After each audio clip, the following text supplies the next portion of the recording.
All right. Well, welcome to the final run of SEGATHON 6. This one is a race of 3 pretty okay games. The Valis Trilogy. Yeah, I mean, they're probably the okayest platformers where you play as a Japanese schoolgirl with a magical sword on the Sega Genesis. Would you agree, Kraken? Yeah, they are. There's of the games of all time, this is one. These are 3. Yeah, it's I mean the cool thing about this run is there's no real glitches that we're having to worry about, or like any big skips or any big nothing like that. It's all execution. On the other hand, it's all execution. Yeah, I would defy anybody to find any real glitches in this game. And by the way, that is a challenge to all you speedrunners out there. Please find some glitches. In this game, we need to make the runs faster. But yeah, it's a cool series. I enjoy it. It's got good artwork. It's got good music. And loads of cutscenes, which is yes, not super common on a lot of games of this era still. Like, just has very detailed cutscenes. If you want story, it's got story. It's got that lore. the cutscenes do go kind of slowly. This cutscene started for me prior to going live and only just now finished up. But yeah, the letters come across very, very slowly. So you have time to take everything in. But yeah, we should probably get started. Sure. You want to count us down? Yeah, I'll count us down. If you're just on the title screen. Just okay. Yep. And let's go 3, 2, 1, go. So one of the things that's kind of quirky about this game is Yuko moves incredibly slow unless she's sliding. So sliding is going to be the primary form of movement in the game. The big thing to focus on stage 1 here is to get all 3 powers up for your sword. The first one gives you a projectile, and the second 2 just upgrade the projectile. You start off with 1, then get to 2 and 3. And getting sword upgrades is pretty much the name of the game. Sword upgrades let you kill bosses substantially faster.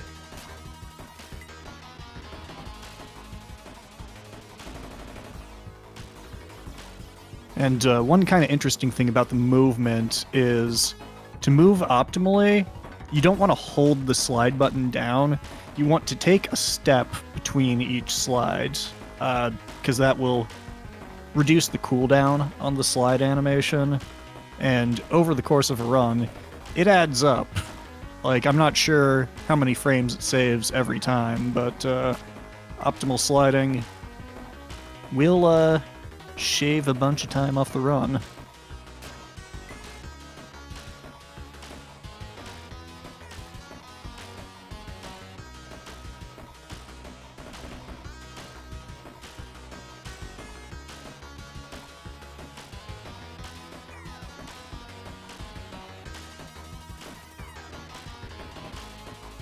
So we're rolling into the first boss fight here. Take a few steps forwards, then I just hold the slide button here to get into the right position. And this guy, I'm just going to crouch and spam the attack button. Try to get as many of these little blue pellets to hit him as possible. And pretty quick kill.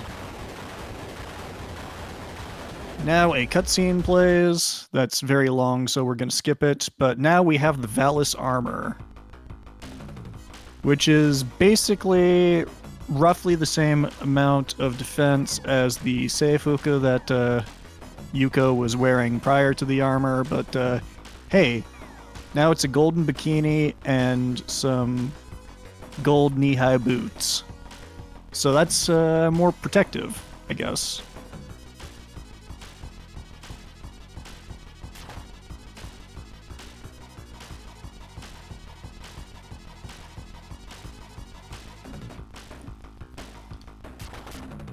Now, you don't take a lot of damage from enemies or anything like that. They serve more as a nuisance. There are some enemies that it's worth killing them just to get their projectiles off screen. Because there's a lot of lag frames, especially in Valis 1.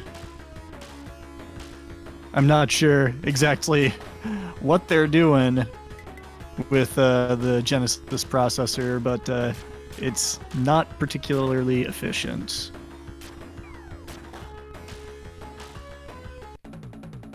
And we got Bird Lady here. Again, primary strategy is to ensure as many of your bullets hit as possible.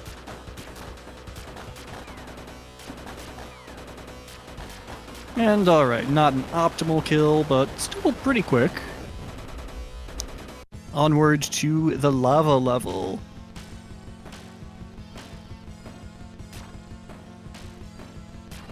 By now, we've got a full magic bar. That'll come in handy a little later. Not quite yet, though, because we only have 2 spells, and neither of them are particularly good. But by the end of this level, we'll have arguably the best spell in the game. At least the most useful from a speedrunning point of view. The item drops are semi-randomized. They'll be somewhat based upon the items that you collected previously. There are certain items, usually weapon upgrades, that are always in the same position, but health pickups and magic pickups, there's a little bit of variability to them.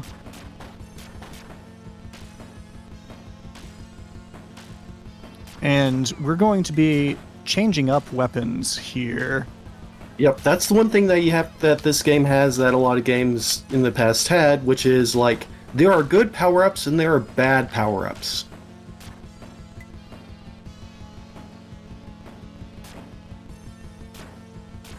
We're switching over to the Dark Sword, which is so much more powerful than the base sword that it's worth going way out of the way in the route to pick up the second upgrade for it. Because once it's level 2, you can kill most of the bosses in the game fairly quickly. And when you upgrade it to level 3, you get a reverse shot as well, which comes in handy in a couple instances. So this boss here has the Flame Ring magic, which is temporary shield, which is very useful. We want it, so we're going to kill him. We need to time our shots correctly, because just spamming the attack button will cancel out the Dark Sword beams and actually end up taking slower. Onward to the mountains here. This track is amusingly called Dark Forest, despite the fact that this area is not a dark forest. That comes later, but the music tracks are based off of the names that were used in the original Valis home computer release. This series originated as a computer game franchise on the Japanese PC-88 platform, and oh boy, if you enjoy video games, don't play those.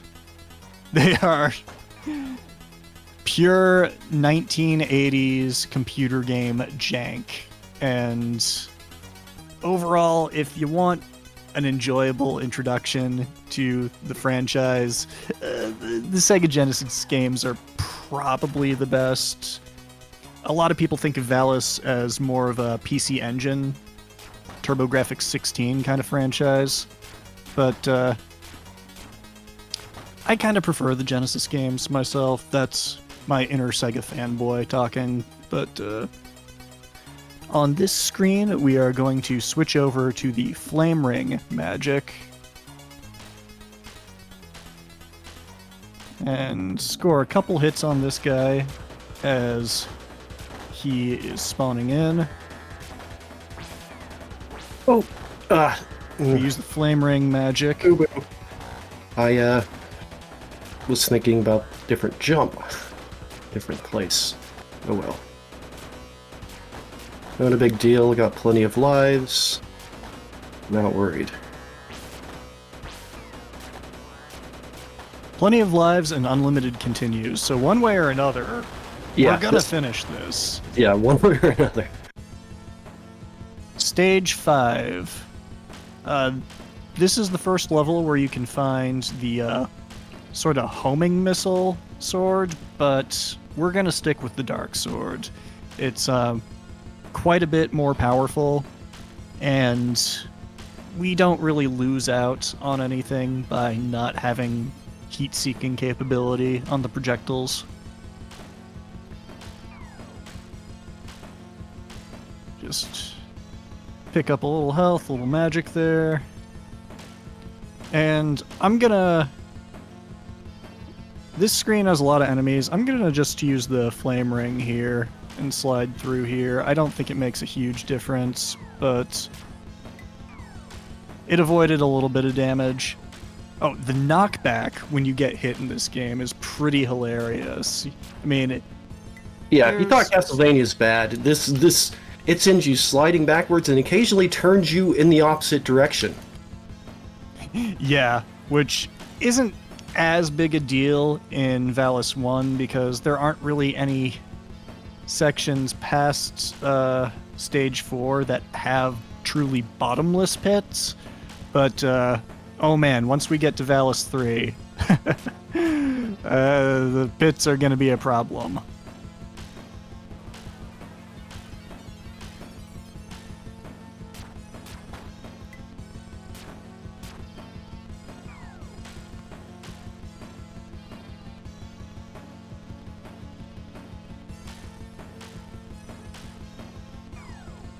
We are doing Sid of Valis as well, Radman.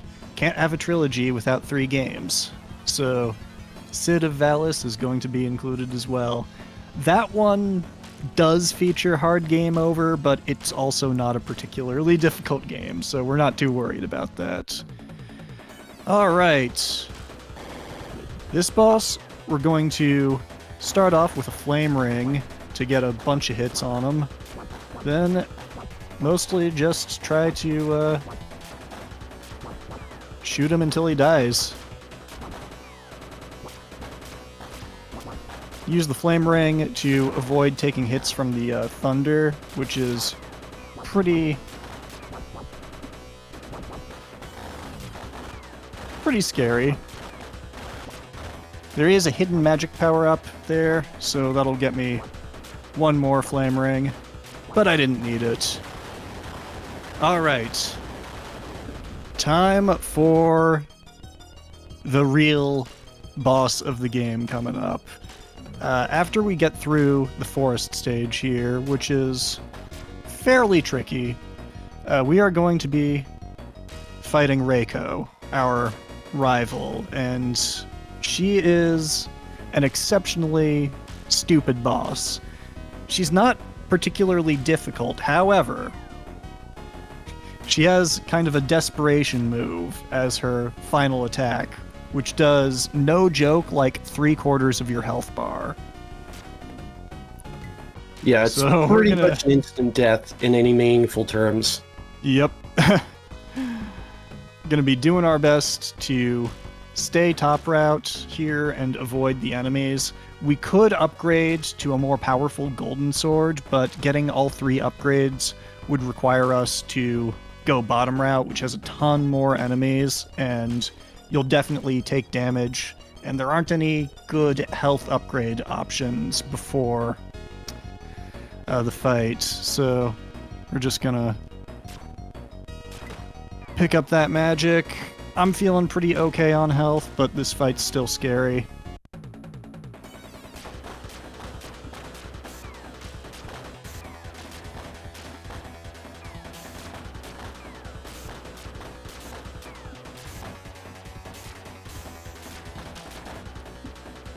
Okay, and had a very solid fight. I managed to get my flame ring off at an opportune spot, but she still took like 3/4 of my health. So Reiko dies there. It is the absolute longest death scene in video game history if you watch the full cutscene.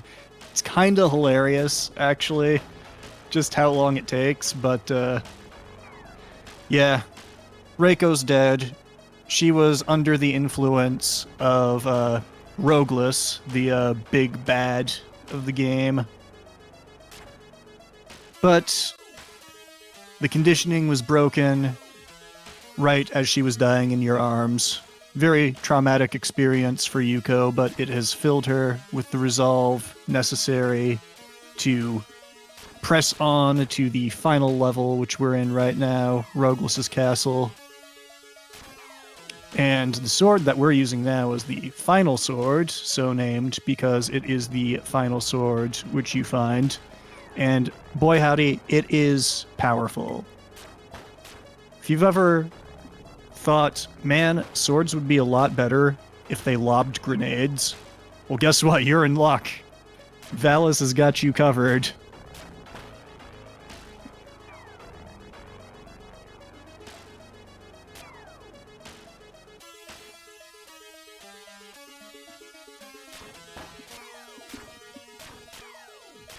Takes out. I'm coming up on the Reiko fight myself. I had a death earlier, so that kind of set me back. It was a very silly death. It was a pit I just forgot. Slide. Oh yeah. What do you do with pits? Jump? No, you slide over them. Oh, my health has gotten low enough to get the danger music, which is kind of a music.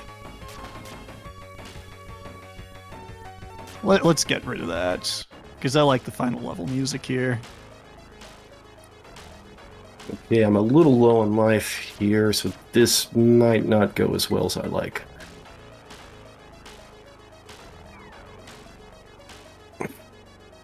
It's going to be super safe and use a bunch of magic. Because that's what you do on Reiko.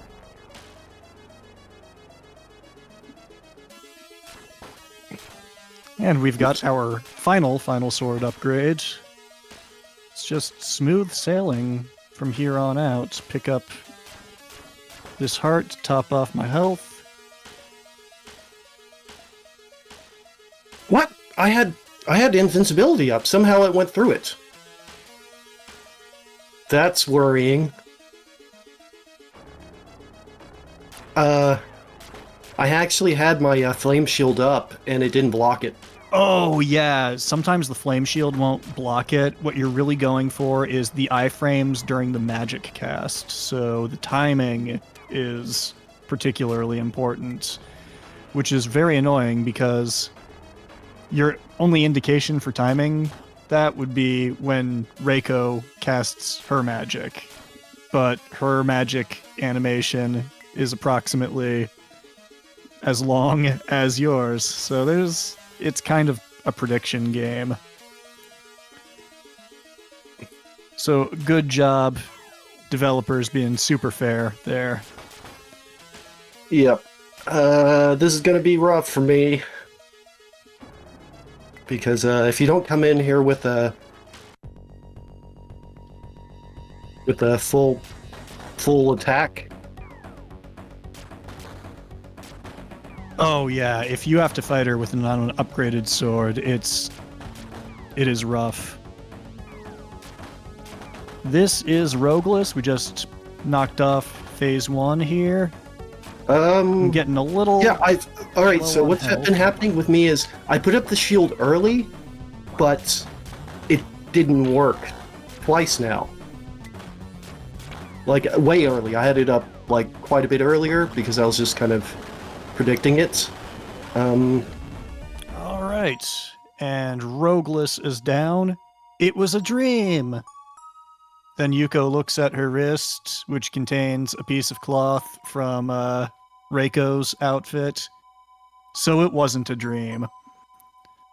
We've won, but our best friend is dead. So, very uplifting ending there. Yeah, I'm stuck at Reiko. I've been better at this before, but I'm just not having good luck right now. Yeah, don't worry about it. That's what unlimited continues are for. So we're going to move on to Sid of Valis, which is a chibi retelling of Valis 2, which was the darkest story-wise of the franchise. But this also received like a very suspect English translation. It's called SD Valis in Japan, SD being an abbreviation for Super Deformed, the chibi style. And I guess they didn't want to reference deformity in the title in any way, so they decided, okay, this isn't Yuko, this is Sid, who I guess is Yuko's cousin, whom everybody treats as if she is Yuko. So, pretty silly. What you're going to notice about this game is, in a lot of ways, it's more of a shmup than a platformer. You do some platforming, but mostly you're holding the fire button and just kind of running through the level. I like the artwork. It's not making good use of the Genesis at all. There's no blast processing here. This could have been done on the Master System, but it's cute. And wow, I fucked up this boss, so we're gonna take a death. That's fine. Death in level 1, not too big a deal.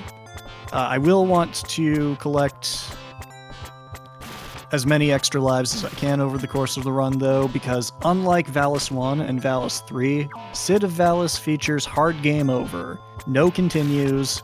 When you're out of lives, you're done. So gonna try not to do that. And ideally for this boss, I want to stay on top of this platform, and he's just not gonna let me do it.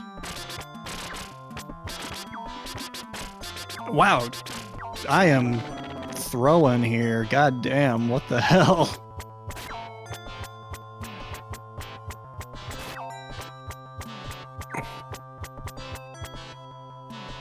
I have completely forgotten how to play Sid of Valis. I'm gonna die before I even get to the boss.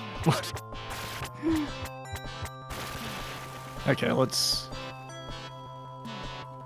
I just can't seem to get the magic in time. I'm just keep failing that. It's very, very difficult to judge.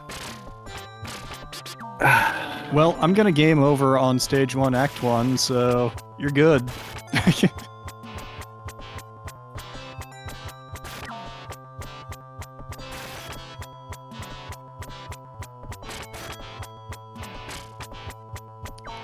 This is making me eat my words after earlier I was like, oh yeah, Sid of Valis, that's the one you don't need to worry about.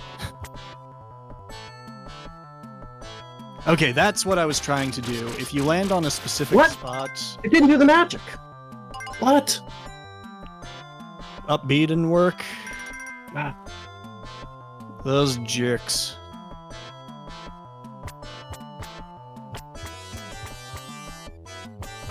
But essentially, first boss, I broke his AI, so he didn't bother doing the forward lunge attack. Makes the fight a lot easier. And there are going to be a lot of those sorts of AI manips during this run. We really want to do our best to lock enemies into a specific position and just go ham on them. What? It failed to do the magic again. What? What's even going on?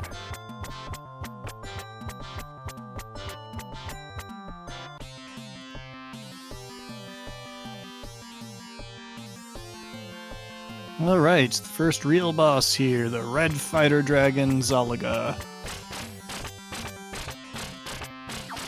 Really, you just stand under his chin, use your wide beam to hit him in the face. You have to inch forward so you don't get hit by his toenails.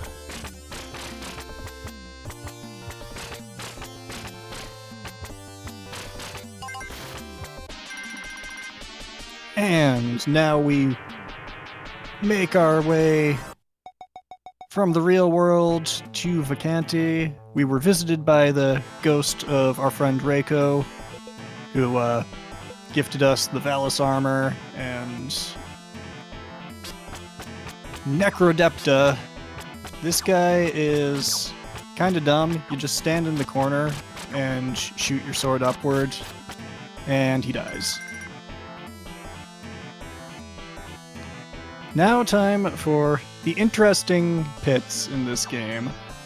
There are no bottomless pits until the very last stage, but it can still be tricky to platform because this game has some interesting ideas about collision and the like. So it's very easy to get stuck on certain pieces of the level geometry. We've got the guard suit, which is going to be coming in handy pretty soon. What? I had the flame shield up and it killed me anyways. It was like the flame shield was up and it killed me anyways. That's very bizarre. I don't know I think what the heck Death was going on Flash there. might ignore the flame shield, so the real strat there might be just using any sort of magic in order to get the iframes, and oh man, I ran out of invincibility here, so this climb is kind of a cluster.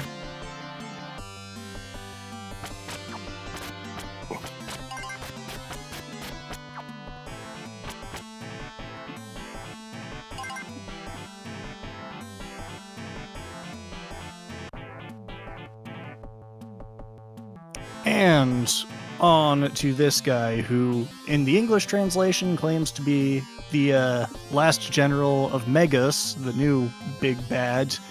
He's actually the last general of Rogueless, the big bad from the previous game.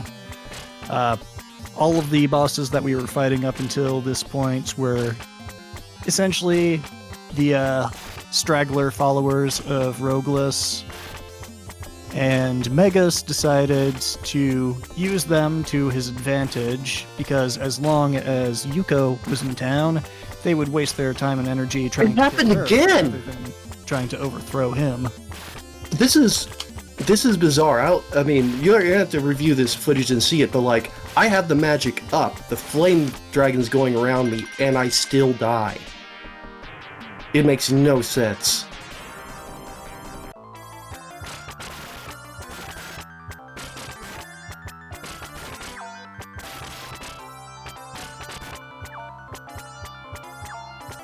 Alright, inside Vacanti Palace, we're going to switch over to the homing beam here and abuse a mechanic where the cooldown on shots is reset every time you make a movement. So in this case, crouching repeatedly lets us vastly increase our fire rate. Get the speed suit, which we're not going to use, but the three-way beam is incredibly useful. Probably the best weapon in the game overall.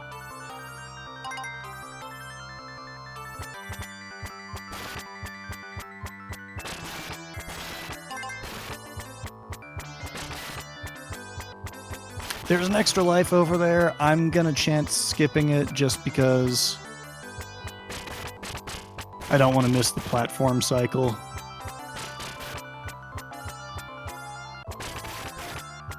Well, this time...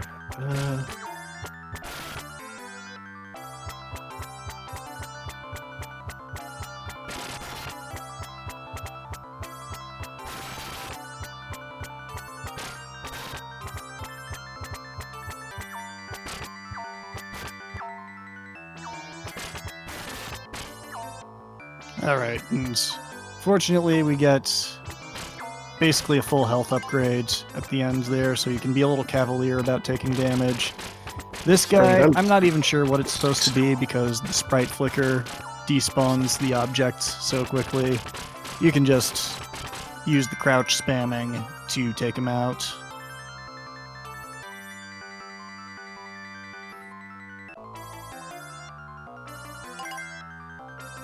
And now we are on to the first boss who is truly aligned with the big bad of the game.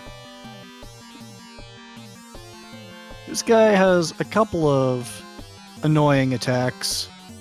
We want to intentionally take damage by touching him rather than getting hit by the missiles, because the missiles do double the damage that simply bumping into this guy does. So we iframe through the missiles. The only damageable point on him is the red jewel in his forehead, so that's why the three-way shot is so useful. It gives us a diagonal straight up to him, and he's done. You mind if I just skip the rest of Valis 1? I'm stuck at absolutely, go ahead. Like, is it just that boss is complete bullshit. I mean, I've gotten it happening several times where I have the flame shield up, but she's killed me anyways. It makes no sense. You're supposed to be completely invincible with that up. Yeah, I mean, that's how it works for every single other attack in the game, but I guess her death flash, and only her death flash, is unique in that regard. Okay, this guy has two phases. The first is brain dead. We just stand here and shoot him till he dies. Second, he can really screw us in terms of RNG.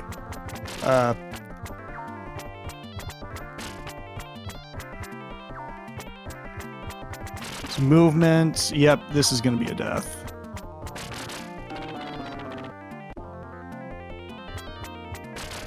The movement of the snake boss there is totally random, and he does a lot of damage whenever he bumps into you, and sometimes he just wants to stay right on top of you. Just super annoying.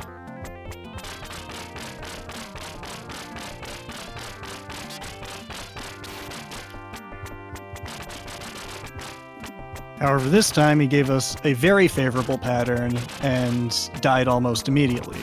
We get our first weapon level up, so now our projectiles are going to be slightly more powerful. And in this section, we pick up the invincibility and we just keep running. Makes the rest of this level kinda trivial until we get to the end boss. So for this guy, we just want to be in the correct position so we can spam projectiles. Alright, he's down. We get our last weapon level up. And I'm briefly going to be switching to the single shot, which is now the most powerful weapon in the game.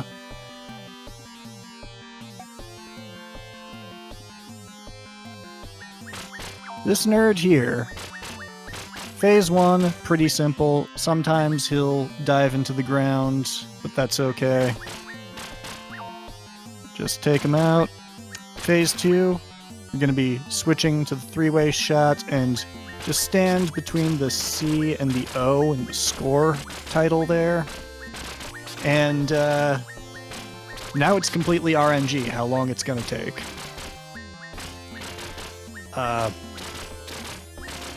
You don't really want to try to do any shot canceling because that'll mess up the timing and you run the risk of not destroying his laser blasts before they hit you.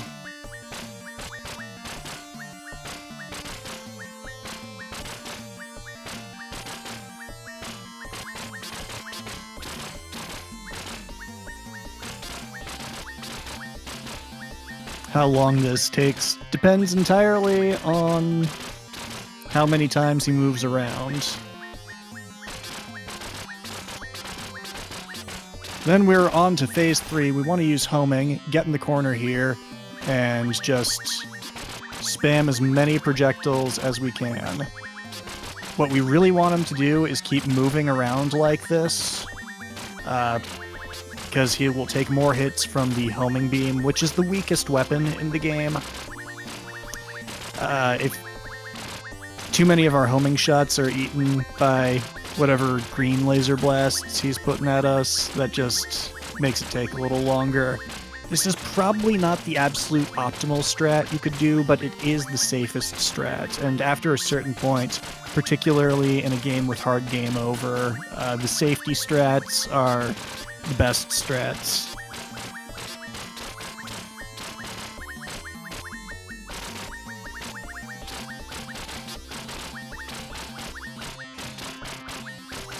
Yeah, the actual rhythm for tapping down on the D-pad to crouch is kind of tricky if you want the maximum number of projectiles on screen at once. He should be going down now. Excellent. Before the next stage, we want to switch back to the three-way shot. And we are in the final stage. We got this cool, kind of vaguely body horror background, the spinal column and ribs and such, and some weird creatures, some rather vine-like chompy bits, and mirrors and crystals and little mini planetoids. It's all very bizarre. But just a couple of auto-scrollers here. The mid-boss at the end of this section, if I manage to do it correctly, he will be completely frozen in place, and you probably won't even see him due to sprite flicker, so we'll keep our fingers crossed on that one. Yeah, with the, the one small glitch in this game, which is the ducking and shooting, you can overcome the sprite limit, like, completely overwhelm it. Yep, exactly like this. And when the sprites are despawned, he can't actually attack. So we're on to the final boss. We're going to switch over to the single shots here. And it's Emperor Megas, the very ill-tempered brother of Rogueless. And we basically just point our shots straight up and stay directly beneath his head so his pink laser blasts miss us.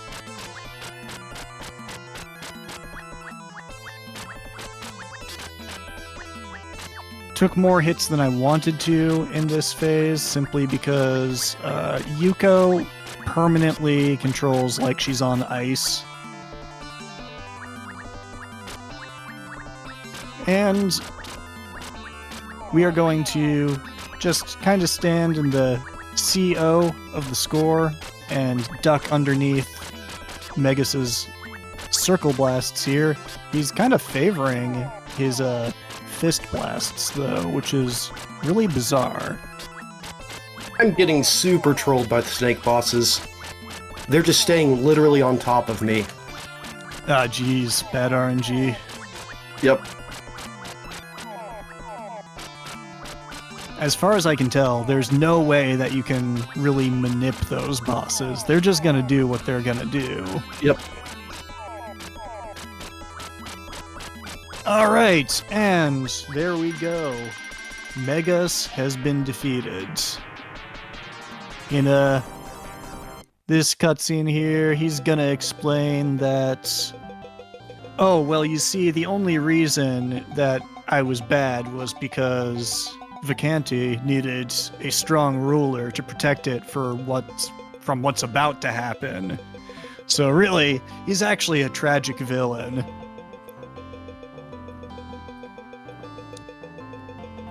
Which is particularly amusing if you have any familiarity with the plot of Valis 2, where Megas is by far the most unsympathetic villain possible, just pure evil, completely irredeemable. and overall just a huge jerk. But now he's imploring us to save Vacanti. Megas, poor warrior. Yeah, you wouldn't be saying that if this was Valis 2. And to show how much effort went into this translation, this localization, the credits are still in Japanese. They didn't even bother translating it. So let's move on to the final run of the trilogy, Valis 3.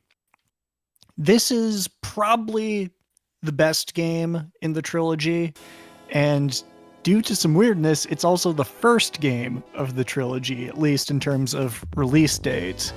Because Valis and Valis 2 were originally home computer games, and Valis 3 was the first one that was a console exclusive. So Valis 3 was released on the Genesis, then later the same year, a remake of Valis 1 was released, then shortly thereafter, Sid of Valis. So, like all good trilogies, it goes 3-1-2. Our Sword of Valis has been stolen by Cham, who needs it to help save her world. But she jobs to the first boss here, and we are going to go grab our sword.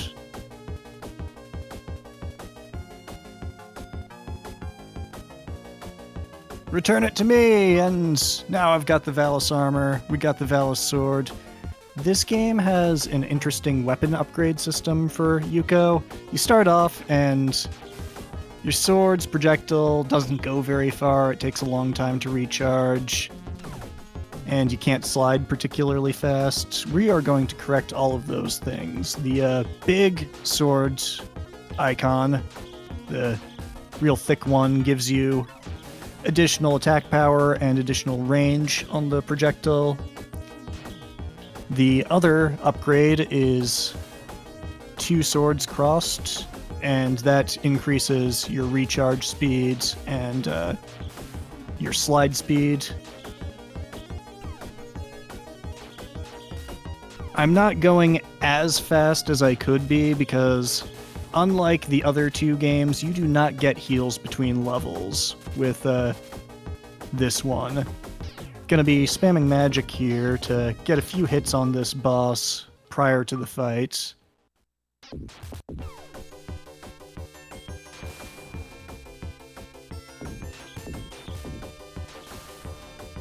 And we are not in Reno. That sign is short for Renovation Software, which was the publisher of this game.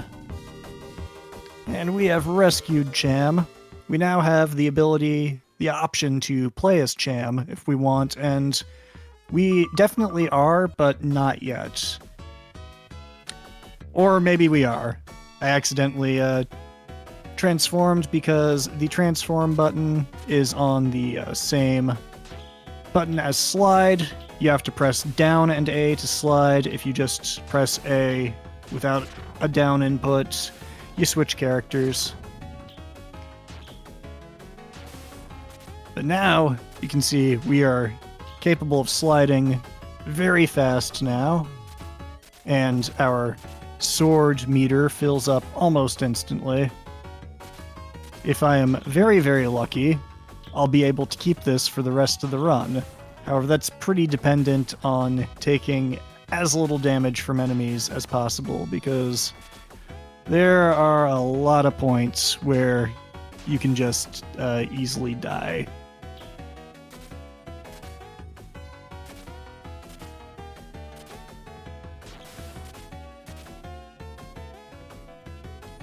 Alright, we're gonna stick with Yuko. The ferryman's gonna take us over to the castle where our sister, Valna, is being held. If I hadn't skipped through the cutscenes instead of Valis, we would have met Valna, found out that she is our sister. Our mother is Valia, the goddess that was introduced in the first Valis game. that we didn't get to meet because we skipped over the cutscenes. Valia dies during Cid of Valis, and yeah, it's bad times. Everyone's very sad about it.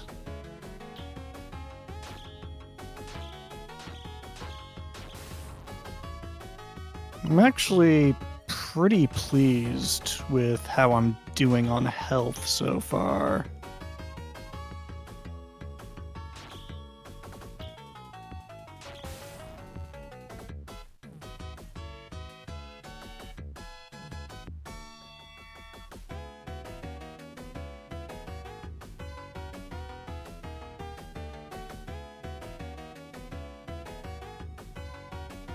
Alright, the ferryman stops and reveals, I'm actually a dragon! And now I'm gonna do dragon things to you, namely, like, shoot these projectile rings at you. Fortunately, the range on my sword is better than his rings, so we take him out without too much fuss. And onward to the prison tower, which has a very lovely shade of blue for the brickwork. I'm a fan. Has some kind of annoying enemies. A little bit of health.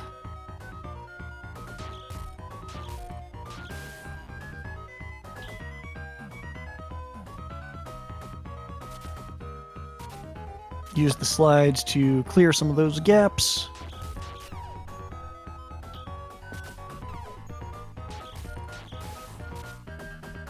There are some prisoners that you can talk to, but it's not like you're freeing them or anything, so what do they care?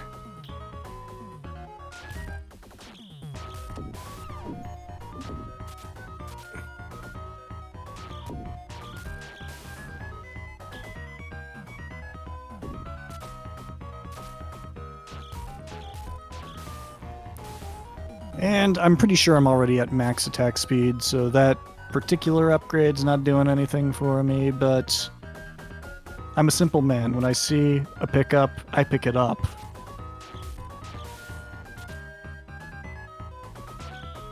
I suppose that makes me a pickup artist. Wait, that's not right.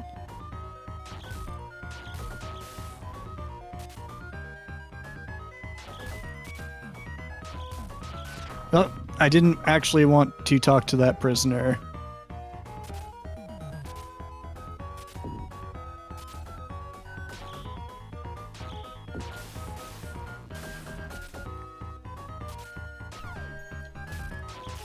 And now we are going to rescue Valna and get a third playable character. Let me just take out these enemies. And we just shoot the crystal until it dies. Valna is pretty useless, so this is the only time in the game we're going to use her because we're forced to. She's a magician. She has pretty good ranged attacks and very good magic, but this is the only time that's going to be worthwhile. Just this boss fight here. The white magic here is particularly powerful. Just throws projectiles all over the screen. Lets us take out the boss here pretty quickly. In combination with the little blue crescents that we shoot from our staff. And there we go.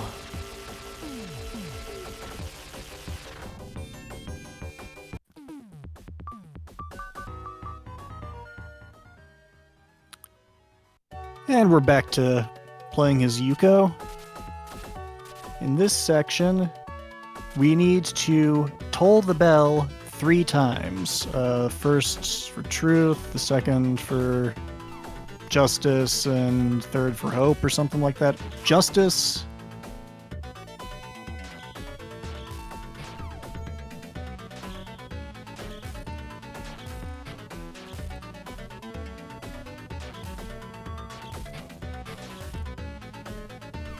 truth.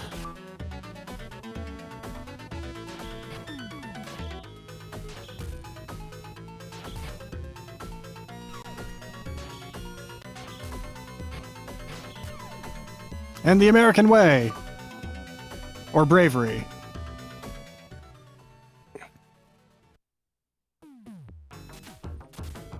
And in this section, we are going to be visited by the ghosts of Valia and Reiko. There is a way that you can skip the encounters and save a little bit of time, but I'll be honest, I never learned how to do that. So, just see the illusion of Reiko. And I'm getting kind of low on health here, so I need to be careful in this section. Really hope I get a health pickup. Okay, it's middling, but it's better than nothing.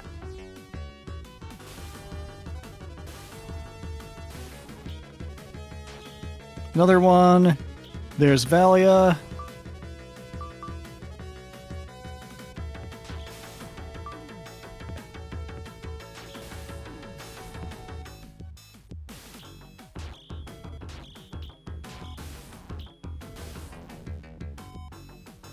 Oh, no, I don't want to transform right now.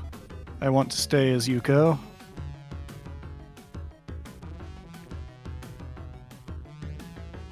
And now it's time for quite possibly the most creative boss fight in video games. My favorite boss fight. The developers made judicious use of Control-V here. Copy-paste. Blast processing. Yeah. It's really pushing the Genesis to its limits.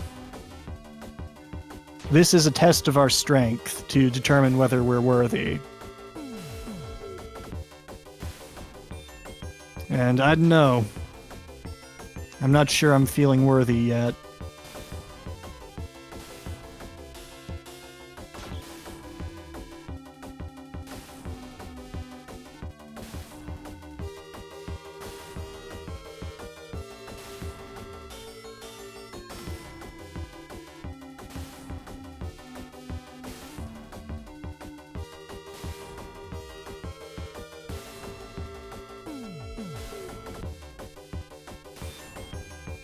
All right, I think we're worthy now.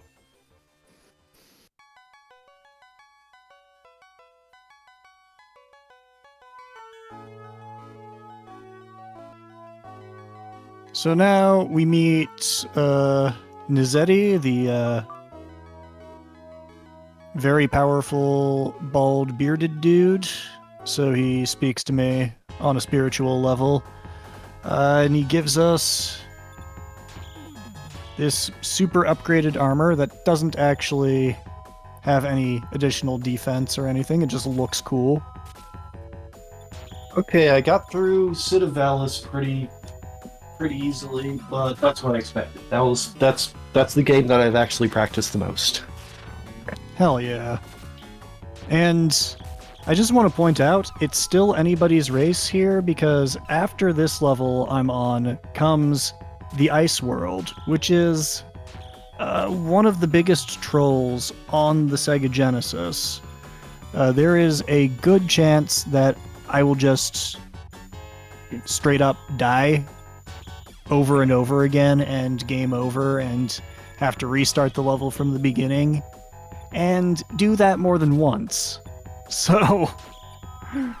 Oh yeah, I don't know if you mentioned this, but like, in this game, like, one button's dedicated to slide, but in the third game, that button also transforms you, so you have to press down and the button to slide now. So it's slightly different. And a little more annoying.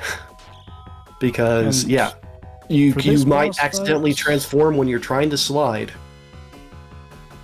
we are going for pure DPS, which means Cham, the whip user, who has the fastest attack in the game, is going to be our girl for this fight.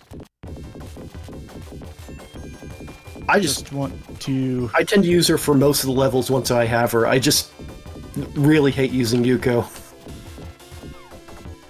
Yeah, Yuko is very heavily dependent on being fully upgraded, whereas Cham is just kinda... whatever. Yeah, the whip also has a very consistent range, and you can spam it like crazy. I mean, it's especially if you're trying to come back from having from a game over or something, or just dying and having no power-ups. Cham's the best person to pick while you're trying to power up, really. If you're you're playing it casually. We managed to out DPS him. Now onward to Ice World. This is where everything can go horribly, horribly wrong. This is Ice World. They don't even say welcome to Ice World or anything. They're just like, this is Ice World. They're like, this is Ice World. It's slidey. Good luck. Good luck, idiot. And try not to die.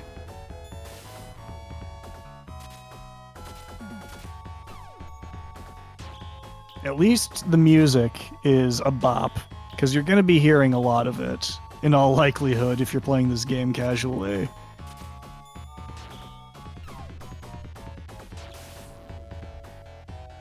In addition to having bottomless pits and all sorts of obstacles, you do have ice physics, which is great. Probably my least favorite change in this game is you don't get a life refill between levels.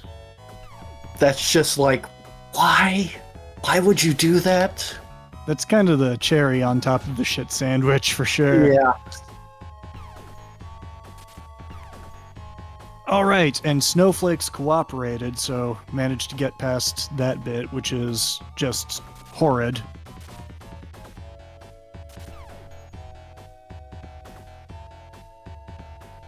We haven't seen Glames, or Glamis, as I think it's supposed to be pronounced. He looks like Glames. We're going to call him Glames. Oh, well, there's my first death. So there go my upgrades. It's fine. We're going to be using Cham for the boss fight anyway, so it doesn't especially matter. And I just did the thing. I, instead of sliding, I switched.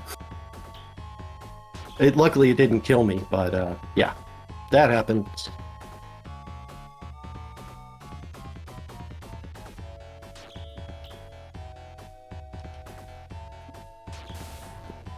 And when I mentioned earlier about the knockback, well, that's in play when you're on moving platforms as well. So if you get damaged at all when you're on one of these moving platforms, chances are you're going to slide off and fall to your death, which is particularly entertaining.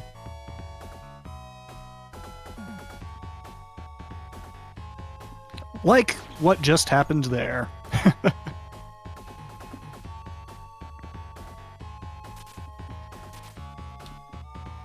Yeah, we still haven't seen Glames. And getting knocked back by these damn snowflakes. The most deadly of enemies. I too am afraid of snowflakes. No two are the same. That's creepy.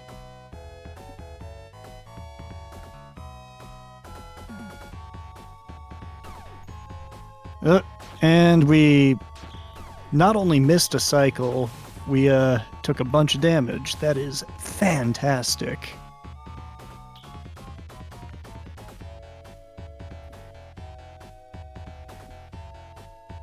Yep, I'm taking Cham. I know that Yuko's the better speedrun character, but I just never like using her. Cham is a lot more consistent, because you don't have to power her up in order for her to be useful. She's just like, this is what I can do it well, and I don't need any upgrades. Yeah, the whip also has a much larger hitbox and way more active frames. Oh, got trolled by bad enemy positioning there. Oh. We're dangerously close to game over here, which put me back at the start of Ice World. Oh no, no, no, don't. Behave, Ice World, behave. And it did not behave. Fortunately, we have unlimited continues, but we are starting from the beginning of the level.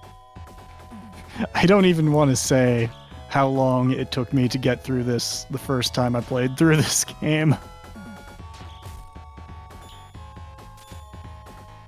I'll give everybody a little hint. The unit of measurement was hours, not minutes.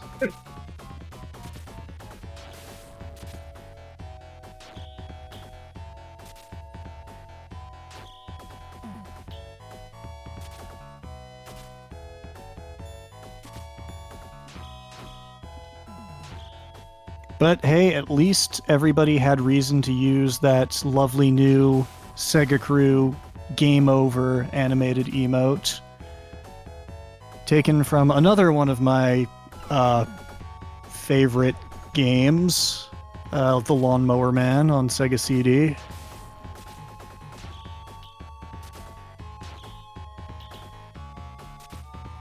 It was appropriate, because you see the game over screen in that a lot.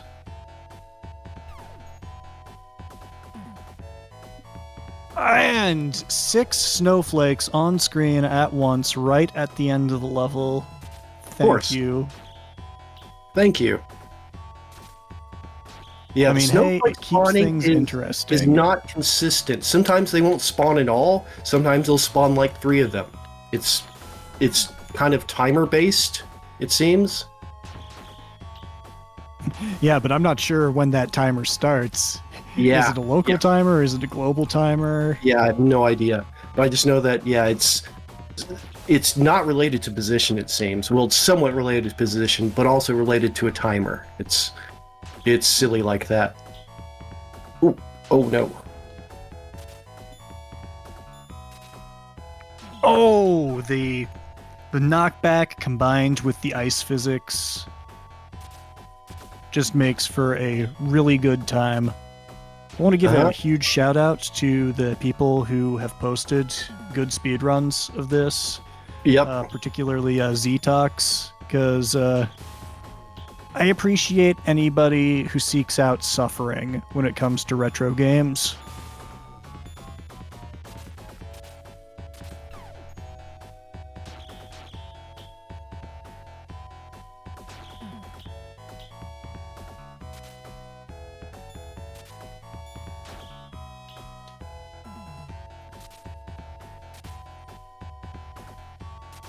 One nice thing about these red spikes is you don't take damage from them immediately. If you jump on them right after you land on them, they don't hurt you. And you can use them as a makeshift step stool to make some jumps that you wouldn't be able to do otherwise. Okay, snowflakes cooperated on that one. Awesome.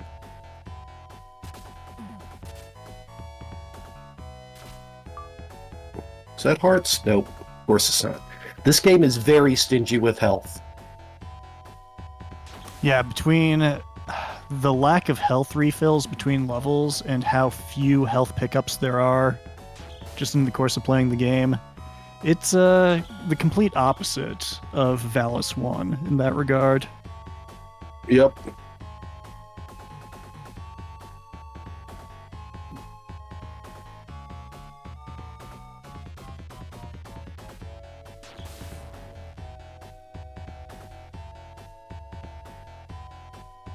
The other mechanic I don't like in these Valis games, at least in the Genesis versions, is you have to press up to jump a little higher. Ah, that is true. Rather than giving Yuko a proper double jump, it shows its home computer roots by having up to jump, at least up to have an effective jump. Yep. Well, and the TurboGrafx version does not have it just has jump, and you just hold it for how high you want to jump. See, that like- would have probably been better. I've gotten Yeah. past the worst part of Ice World now, so it should be relatively smooth sailing. We still have a couple of spots that are a little tricky, but nothing as bad as the previous screen.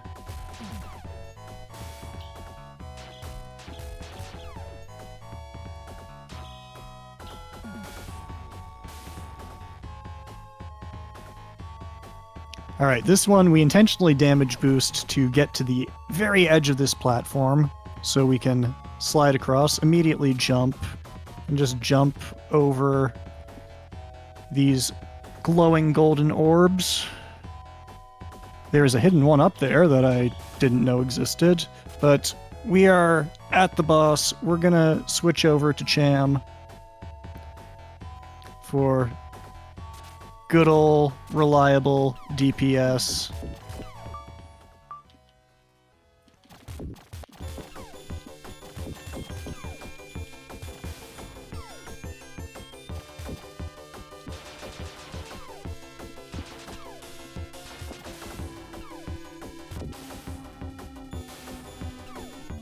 You still slide forward a little bit every time you attack if you were moving towards them, which is kind of annoying. Yep. Because ice level. Everybody loves ice levels. And all those ice I was physics. trying to iframe through his attacks with the magic there. It didn't quite work out. But hey, at least the game gives me something unheard of, a checkpoint right before the boss.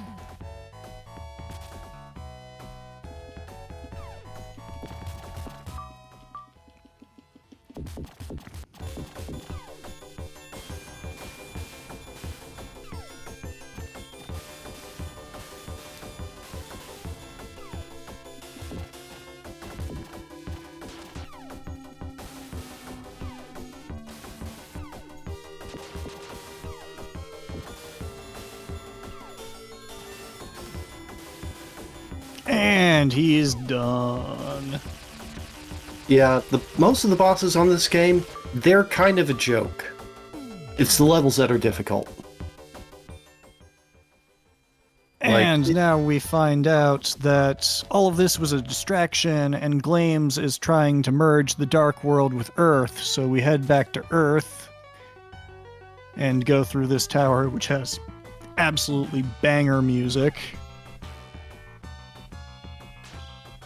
And, gonna try to make our way to the end without dying, because we really, really want to be fully upgraded for the final boss. Yeah, you really want to be fully upgraded.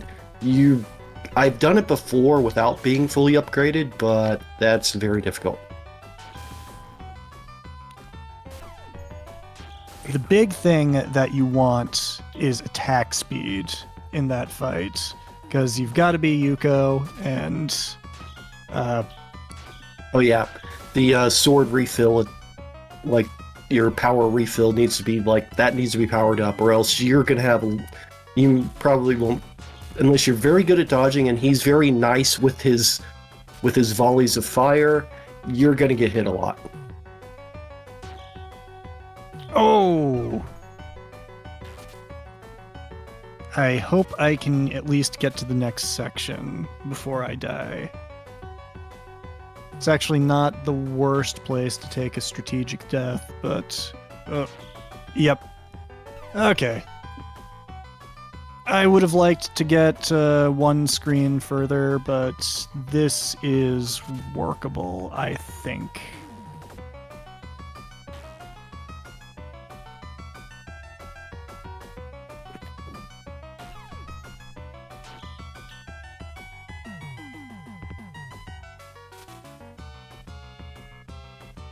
Also of note, to speed up the dialogue screens, it's pressing start, which of course is also pause.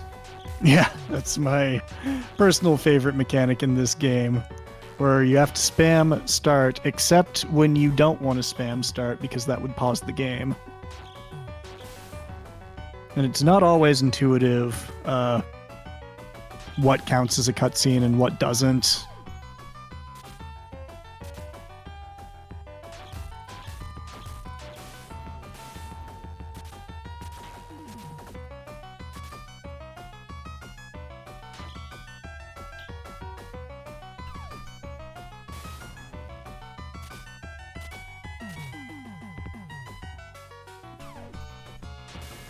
Oh, I want that attack upgrade. There we go.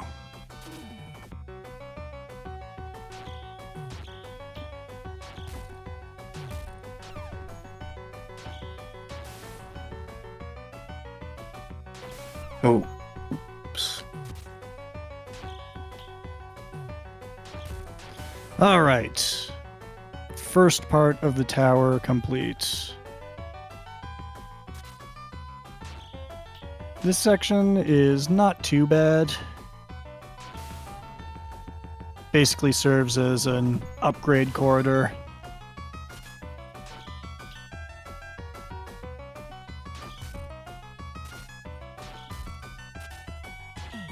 And has the very rare large health refill, which is much appreciated.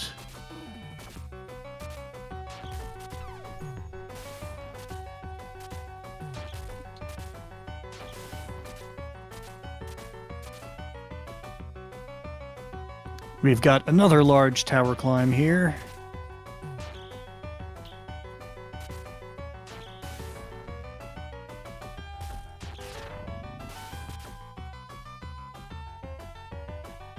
Gonna be kind of conservative with my routing, because I really don't want to take too many hits.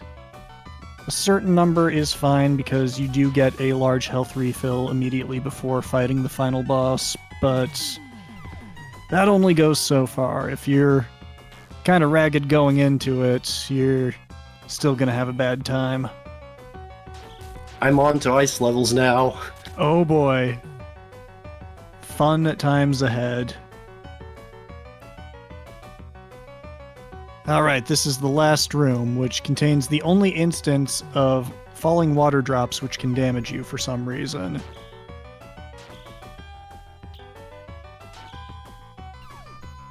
Which leads me to believe that this game was supposed to be on the Amiga. Alright, going into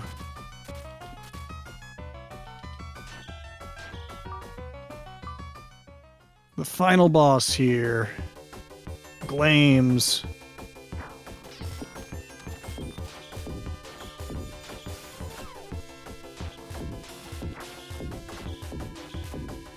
Okay. Gonna spam our fire sword magic here to get a bunch of hits on him.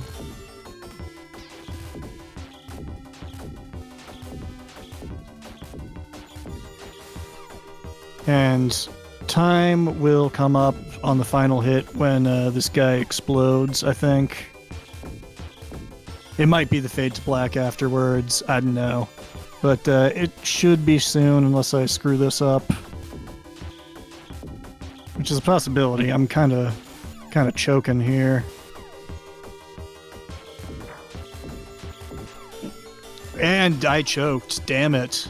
Oh. Oh.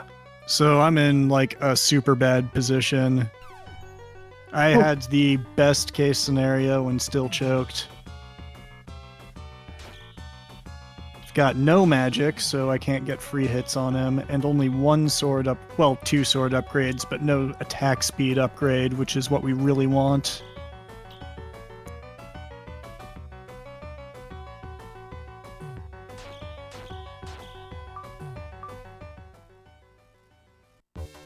Oh no. No. Getting too much in a hurry.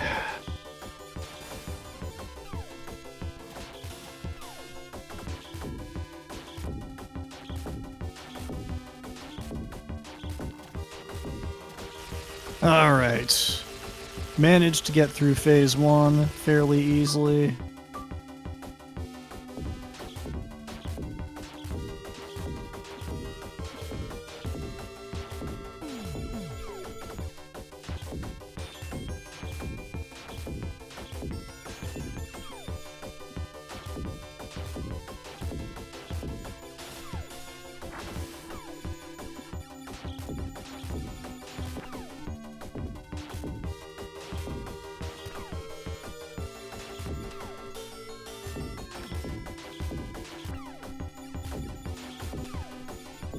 And choked again. And game over, so I've got to start from the beginning of the level. This is going great.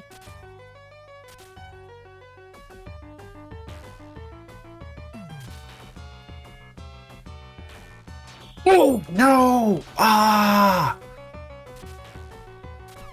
Ice I World being Ice slid, and it World. was like a pixel short Uh, on the second set of, like, hard jumps.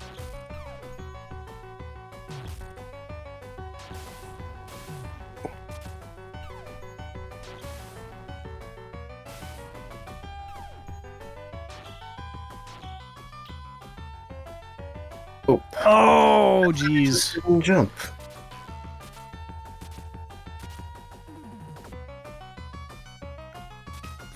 Loser of the race has to play Lawnmower Man. Uh.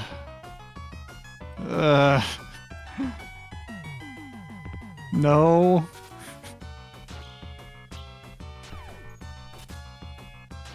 Listen, I am very proud of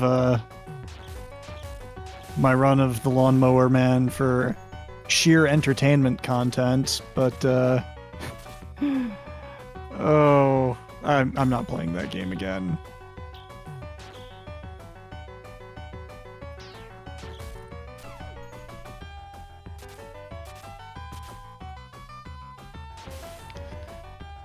Alright, get the attack speed upgrade, which is the most important.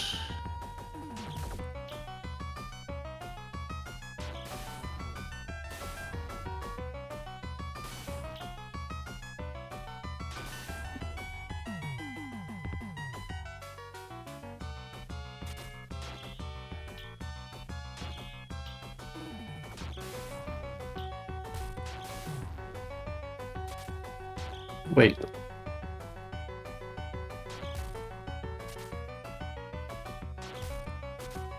Yeah, there are some levels in this game that would be just deadly if it weren't for the music slapping so hard.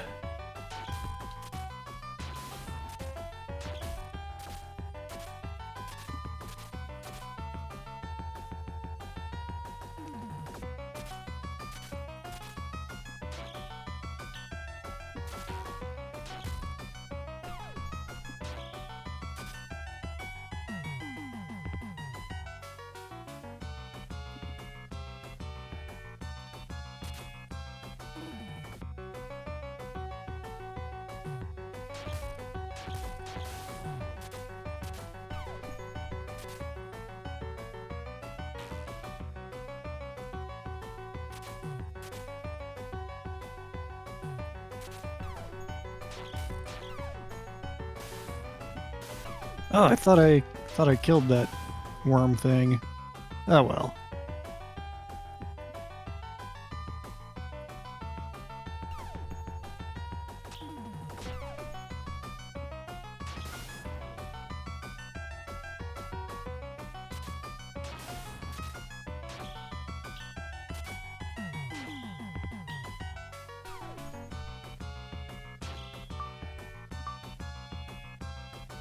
Okay.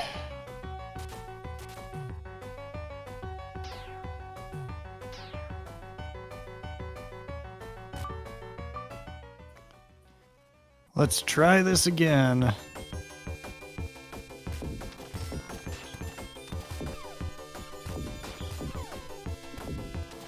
Okay, phase 1 went pretty quick.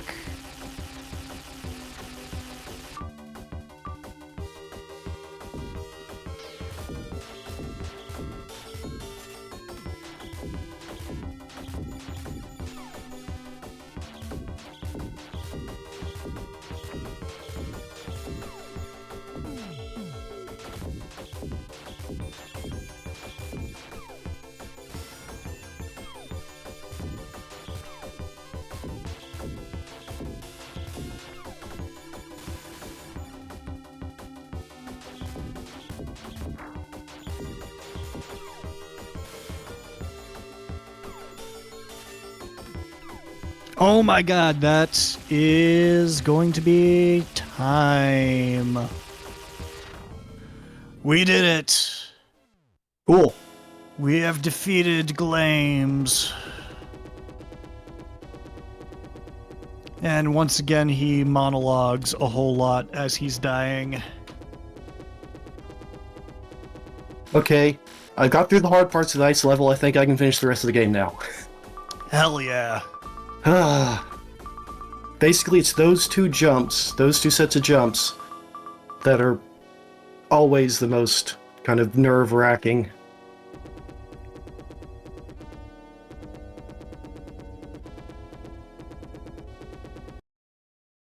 Ooh. So during this final cutscene, Glames is basically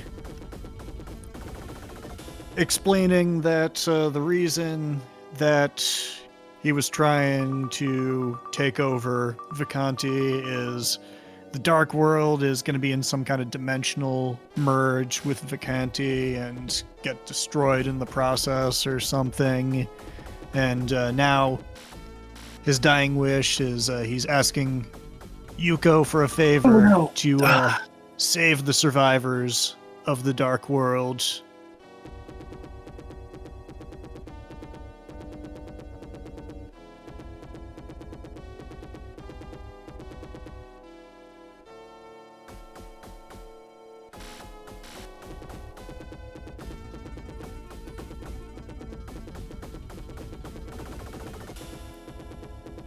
It's the survivors with an E. That's very important distinction.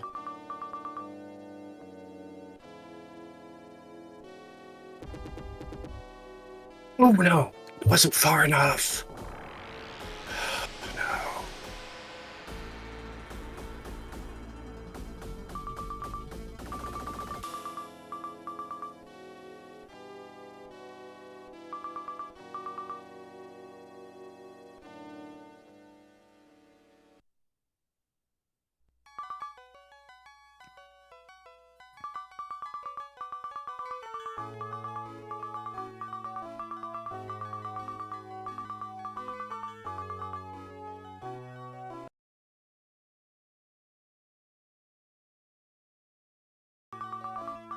And now Yuko is telling Valna and Sham to lead the survivors of the Dark World and establish a new country of Vacanti. Damn it!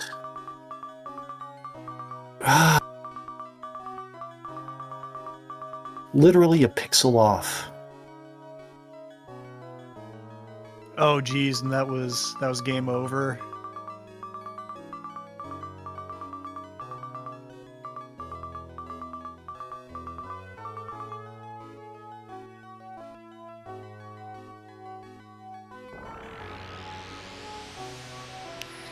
And now, for reasons quite unexplained, Yuko ascends into the heavens and becomes God.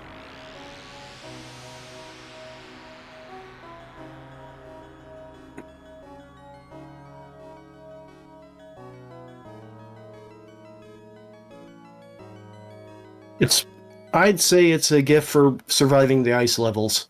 Yeah.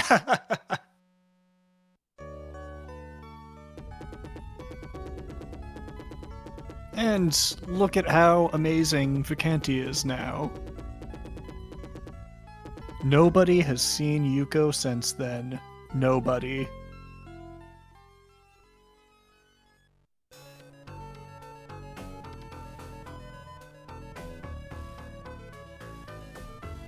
Yeah, exactly, Diggity. Yuko went, I have to go now. My planet needs me.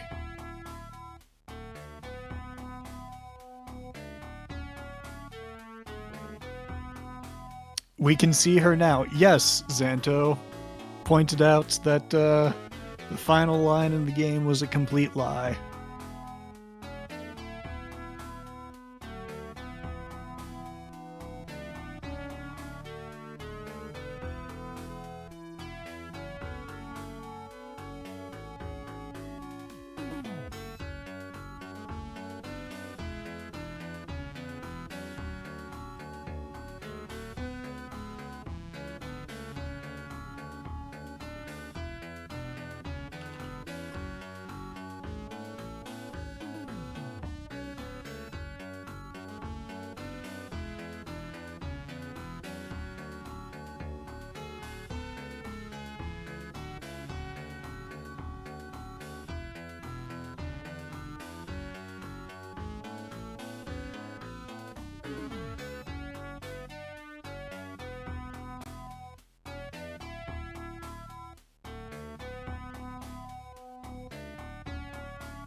It's really kind of difficult to convey how ridiculously bullshit the moving platform segments in Ice World are.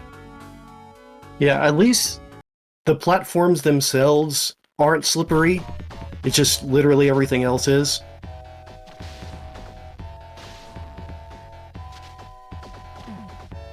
And you can cancel out from the slipperiness by jumping and crouching when you land.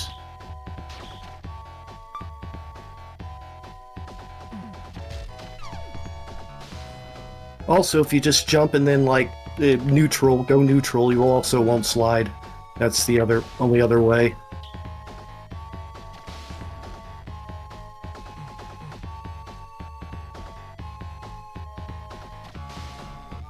At how far I need to be.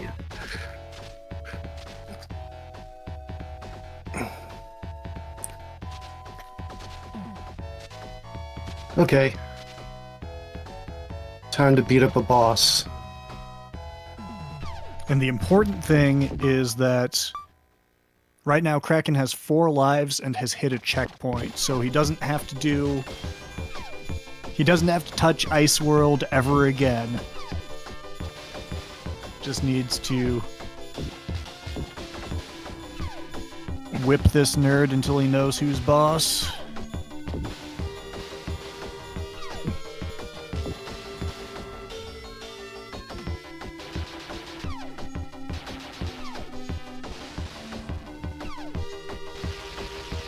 Yes! Ice World down! I'm just Excellent. honestly glad about that. To be very honest. Oh, It should be fairly smooth sailing now. Ice World is definitely the great filter when it comes to Valis 3. It has caused more people to rage quit the game than, I don't want to say any other level in platforming history, but on the Genesis, it's got to be up there.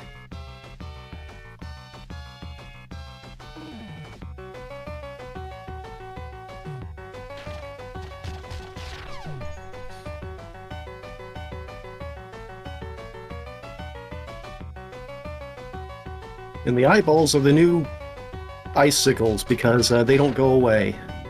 They just stick around. If you don't kill them, they'll track you down. It is pretty funny if you manage to get to the exit of a section dragging like 8 eyeballs behind you. Not really advisable, though.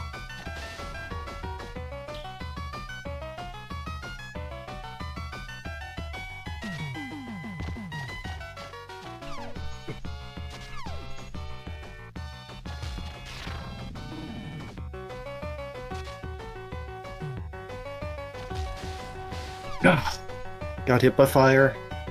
Okay, well, this is not a terrible place to lose a life. Plenty of lives, I just need to power back up.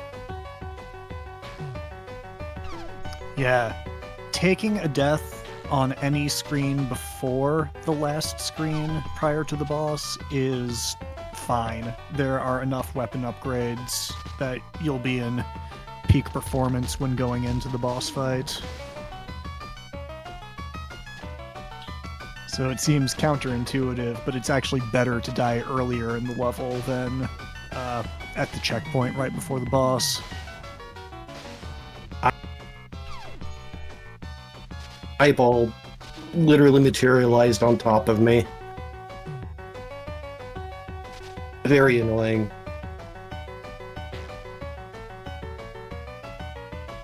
Also, this jump, because your head bonks, it's actually more difficult than it needs to be.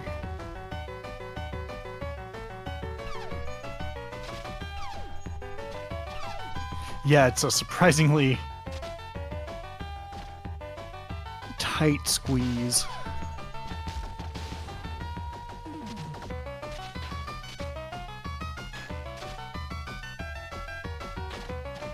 Oops, I didn't mean to get that. It shouldn't have caught that.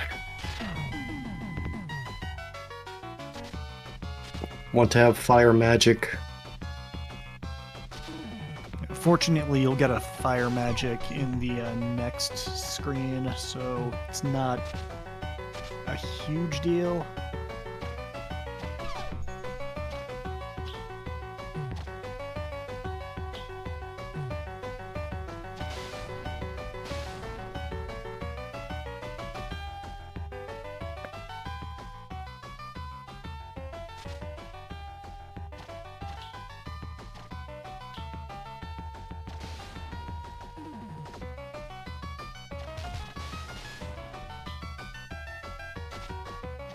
It doesn't look like it with the rather precarious looking slides, but this is one of the most generous rooms in the entire game because you get basically a full set of upgrades as well as a large heal.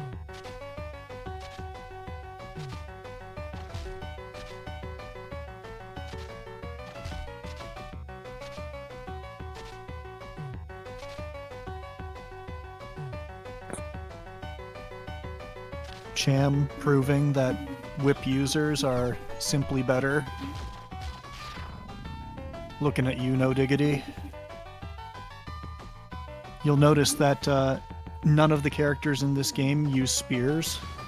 That's because they're good at video games.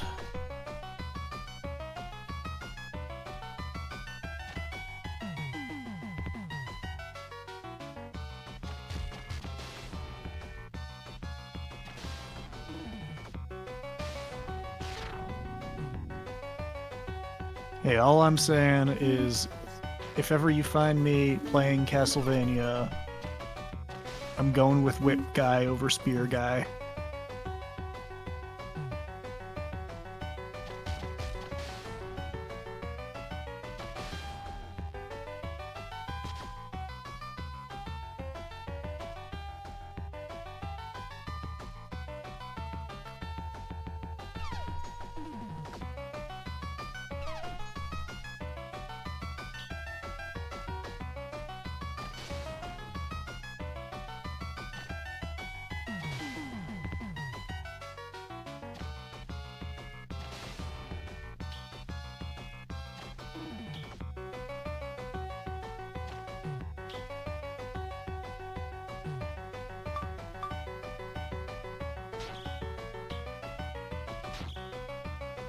On high jump. Okay. And, Ooh, deep breath. Let's do it. yep, this is about as optimal of a setup as you can have going into the final boss, so right now it's just closing the deal.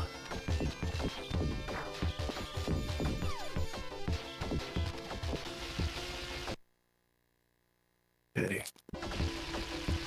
Very good, clean phase 1. And right now Kraken is spamming the fire magic. All of these are going to hit Glames as soon, and that takes a pretty good chunk of life off of him.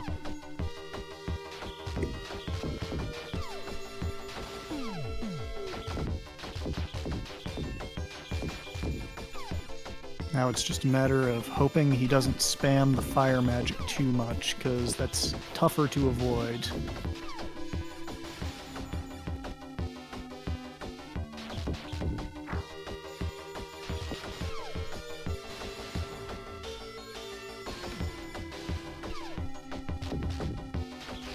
Clutch. Barely. Haha. GG. Well, I had to take a mulligan on the first game at Reiko, but I'm happy to have gotten through this game, especially the ice levels. Well, But yeah, good I gotta job. say, good Awesome job. playing, Grim. It was my pleasure. It was a lot of fun. I was honestly over the moon when I saw that you had submitted Valis Trilogy to SEGATHON, and I wanted to get in on the action too because I love the series. It's not what you would call great video games by any stretch of the imagination, but I think they've got a lot of charm, a lot of soul. I would definitely recommend checking them out. They're a good time, and from a speedrun perspective, they're pretty easy to pick up because there's not a whole lot of super hard tech that you need to master. You just need to learn the routing, learn where the weapon pickups are, and go from there. Yeah, I mean, And there's no glitches to worry about, no like zips or major skips, nothing like that. It's just routing and practice technique.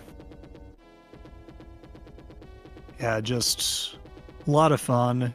And speaking of a lot of fun, I think this has easily been the best Segathon that we've ever had.